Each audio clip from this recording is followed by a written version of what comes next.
Eu quero nesse momento trazer um texto da Palavra de Deus para a nossa reflexão, onde eu tenho meditado e Deus tem revelado a verdade ao meu coração. Esse texto se encontra no livro de João, capítulo 10, versículo 10. Eu creio que você já tem até ouvido muito essa expressão, muita gente tem falado o que Jesus falou nesse texto. Cada um tem tido uma interpretação diferente, mas eu quero compartilhar com você nesse momento, não só por ler, mas por viver hoje o que a palavra de Deus diz. Esse texto Jesus disse assim, Jesus fala primeiro do ladrão, mas depois ele diz: eu vim para que tenham vida e a tenham com abundância. Ou seja, muitas pessoas têm interpretado, eu já vi até pregadores interpretar esse texto, dizendo que Jesus está falando a respeito de vida eterna. De que a pessoa, quando aceita Jesus, ela vai viver eternamente. E talvez por causa dessa interpretação errada, muitos cristãos têm vivido uma vida fracassada, uma vida miserável, porque às vezes você olha para a vida dessas pessoas e não tem o desejo de viver essa fé, essa esperança, porque você diz, rapaz, esse texto, essa mensagem que Jesus falou e que essas pessoas têm acreditado é algo para o futuro, mas eu estou vivendo aqui e agora, eu quero viver o presente. Tem um texto lá em Coríntios que o apóstolo Paulo diz assim: se nós esperamos em Cristo, a nossa esperança em Cristo está apenas para essa vida, nós somos os miseráveis, os piores miseráveis deste mundo. Quando Jesus diz assim, eu vim para que tenham vida, e tenham vida com qualidade, muitas pessoas interpretam, porque quando Jesus fala em abundância, a cultura que nós vivemos é uma cultura onde as pessoas acham que a felicidade está em você estar cercada de algo, de coisas, né? Abundância, acha que porque fala em abundância, Jesus quis dizer isso. Eu quero te dizer que, se você for ler a palavra de Deus, você vai ver que Jesus, em vários textos, está escrito em Mateus, Lucas, Marcos, Jesus, quando estava ensinando aos seus discípulos, em alguns momentos Jesus dizia àquela multidão: buscai em primeiro lugar o reino de Deus e a sua vontade, que é a sua justiça, e as demais coisas vos serão acrescentadas. Ou seja, Jesus ensina aos discípulos como eles deveriam viver, como eles deveriam se comportar diante dessa cultura humana que nós vivemos.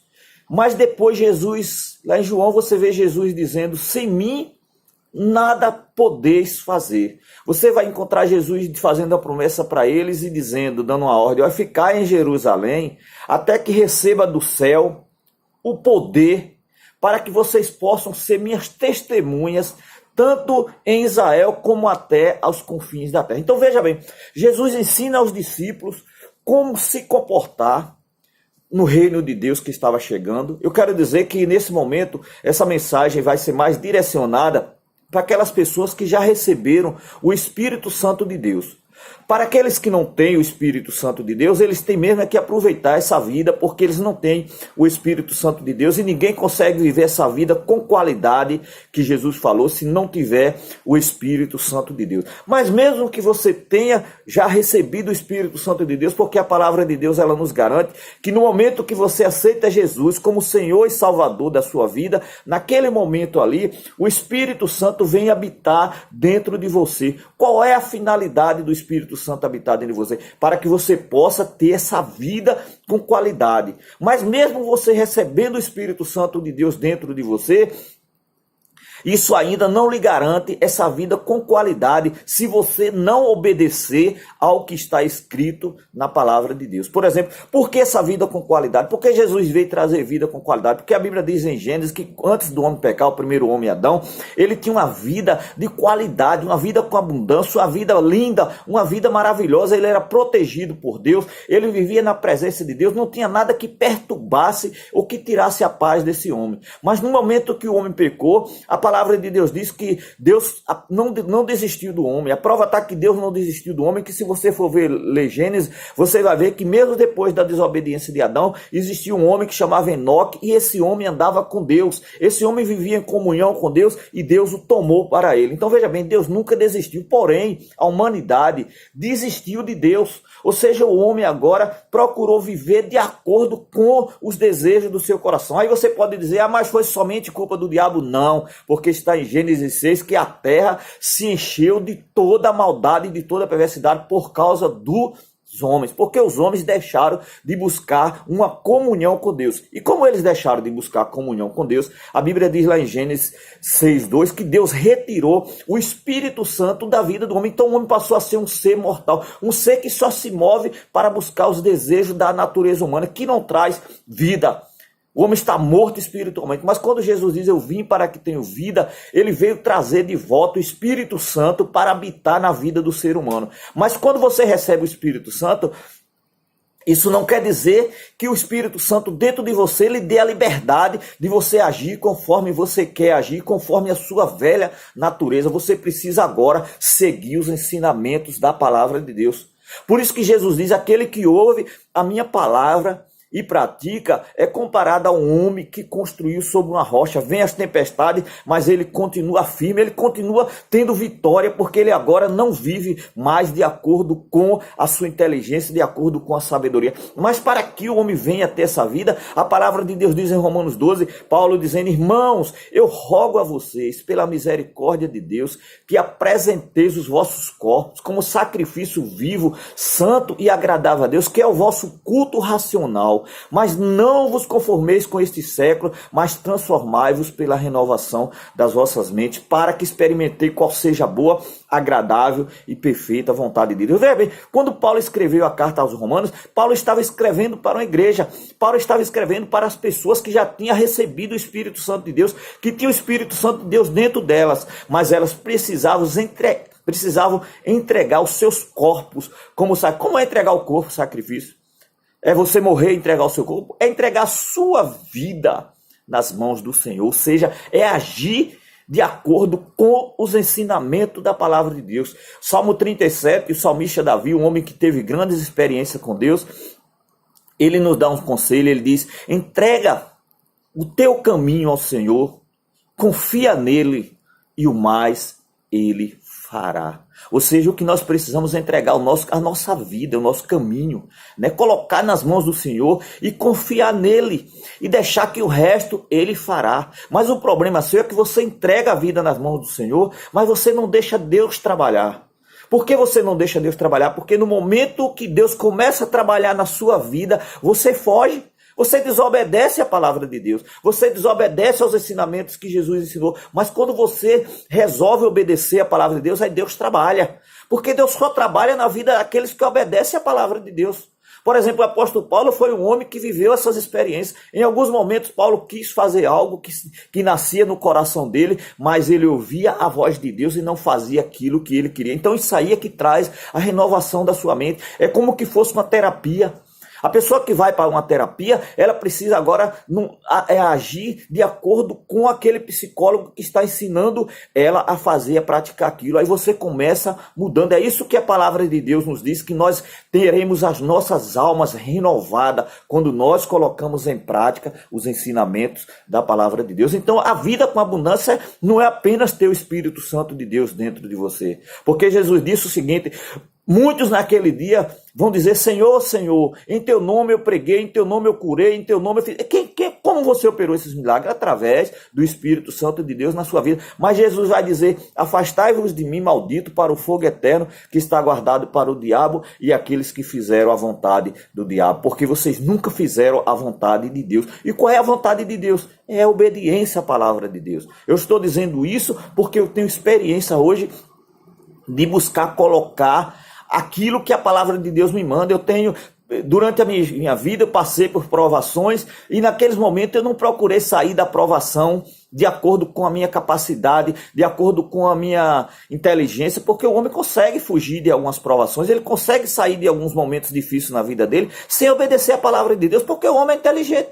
O homem sabe como se sai, mas quando você obedece a Deus, aí você vê. Lá em João 8,32, Jesus disse: se vós obedecerdes às minhas palavras, conhecereis a verdade e a verdade vos libertará. Ou seja, se você não obedecer a palavra de Deus, você pode conhecer a palavra de Deus toda, mas se você não obedecer, você não vai conhecer, saber se realmente a palavra de Deus é a verdade ou não. Você só vai saber se a verdade, se a palavra de Deus é a verdade quando você pratica. Talvez o medo, talvez os sentimentos que tem dentro de você não permitam que você obedeça a palavra de Deus, porque você tem medo.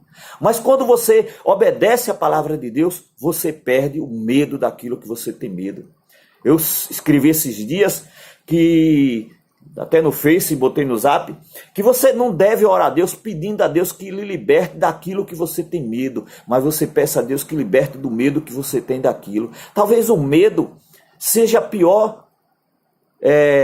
o pior sentimento que possa estar presente na tua vida, e o medo tem te impedido de obedecer a palavra de Deus. A Bíblia diz em 1 João 17:18 que onde há medo, o medo produz tormento. O medo produz todo tipo de pecado. Por exemplo, por que é que o homem mente? O homem mente porque ele tem medo de falar a verdade. Por que é que o homem rouba? Ele rouba porque ele tem medo de alguma coisa, ele quer ficar rico. Por que é que o homem é avarento? Porque ele tem medo de distribuir os bens dele com os outros, porque ele quer guardar para o dia de amanhã. Por que é que o homem mata, um bandido atira num policial? Porque ele tem medo do policial atirar primeiro nele. Tudo de mal que existe nesse mundo é provocado pelo medo. A depressão é causada pelo medo, porque a depressão ela é causada pelo pecado contra Deus. E quando o homem tem medo, o homem peca contra Deus, porque o homem desobedece aos ensinamentos da palavra de Deus. A Bíblia diz lá em Gênesis que quando Adão pecou, Adão fugiu da presença de Deus porque ele teve medo. O medo é o pior sentimento, porque o medo ele bloqueia a tua capacidade de pensar, a tua capacidade de enxergar outra saída, porque o medo é assim. Quando você tem medo, você não pensa, você não imagina, não raciocina. O que foi que Jesus me ensinou aqui nessa situação? Você deixa que o medo lhe leve a tomar decisões. O medo mata. Por exemplo, pouco tempo, quem teve a oportunidade de assistir através da televisão, vocês viram aí em um país onde estava passando milhares e milhares de pessoas sobre uma ponte, e naquele momento alguém gritou que a ponte iria desabar, e muita gente morreu ali porque teve medo de morrer. Que coisa, os seres humanos morreram porque tiveram medo de morrer. Né? Quantas pessoas têm tirado a sua própria vida diante da depressão porque tem medo? Quantas pessoas se suicidam, se jogam de cima de um poste, se joga em frente a um carro porque ela tem medo de enfrentar as dificuldades da vida. Por exemplo, o meu caso foi um exemplo, né, por causa do medo. Mas eu quero te dizer que Jesus veio para te libertar do medo. Jesus disse: se o Filho vos libertar, verdadeiramente sereis livres. Mas quando é que Jesus te liberta? Quando você obedece a palavra dele. Lá em Romanos 1,16, o apóstolo Paulo diz que o evangelho é o poder de Deus para a salvação de todo aquele que nele crê. O evangelho é o poder, é o ensinamento que tem poder para te libertar do medo, para te libertar de tudo aquilo, das ansiedades, mas é quando você pratica. Quando você não pratica, não vai acontecer nada na tua vida. Tiago disse que aquele que ouve a palavra de Deus e não pratica é comparado a um homem que se olha no espelho, vê como ele é e sai dali e esquece a sua aparência. Mas quando você lê a palavra de Deus, quando você ouve, quando você pratica, começa a vir a mudança. Por exemplo, o homem que se olha no espelho, vê como ele é e sai dali e esquece, ele não fez nada para mudar aquela realidade. É a mesma coisa o homem que lê a palavra de Deus e não pratica. Ele viu como ele é, viu como que ele é um homem cheio de medo, viu que ele é um homem covarde, que ele não tem coragem de enfrentar, e ele não obedece a palavra de Deus. E como ele não obedece, ele continua praticando os erros os erros do passado, os erros que eles tinham, mas quando você obedece à palavra de Deus, aí começa a vir mudança na sua vida. Quando você começa a obedecer o evangelho, você começa a ver as mudanças operando, você começa a ver você se libertando do medo. Aquilo que você temia, você não tem mais medo, né? Aquilo que você tinha medo, que lhe levava a desobedecer a palavra de Deus, você começa agora a dizer, não, agora eu obedeço a palavra de Deus porque eu não tenho mais medo de colocar em prática. Foi isso que aconteceu com os primeiros discípulos de Jesus. Quando eles viram Jesus ressuscitado, eles tiveram a coragem de obedecer aos ensinamentos da palavra de Deus, perderam o medo de morrer, porque eles obedeceram a palavra de Deus e viram que Deus estava livrando eles. Que Deus te abençoe e que você possa meditar nesse texto. Jesus veio para nos dar vida e vida com qualidade. Mesmo aqui nesse mundo tenebroso, nesse mundo que a palavra de Deus diz jaz no maligno, Deus quer te dar vida. Mas essa vida, ela está dentro de você, mas ela só vai ser expressa, ela só vai ser vista pelas pessoas quando você obedecer a palavra de Deus. Mas talvez você continue com suas práticas antigas, e aí ninguém vai ver essa vida com qualidade na sua vida. Que Deus te abençoe e que você possa pedir a Ele que lhe dê sabedoria para colocar em prática os ensinamentos da palavra de Deus.